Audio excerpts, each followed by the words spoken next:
Welcome, today in front of me HTC Desire 628 and I'll show you how to unmute ringtone on this device. So first you should go into the settings application and then scroll to the sounds and notifications section. Here, as can you see, we got the volumes panel. Just tap there, and just to unmute your ringtone, swipe this dot to the right side with your finger and then just tap to done to confirm the changes. And also we can use our volume buttons here on the right side of your device.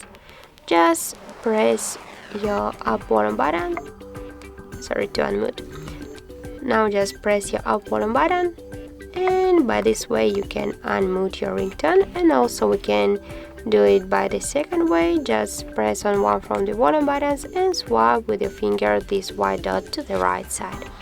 So that's how it looks. Thank you guys for watching, and if you found this video helpful, don't forget to leave a like, comment and to subscribe our channel.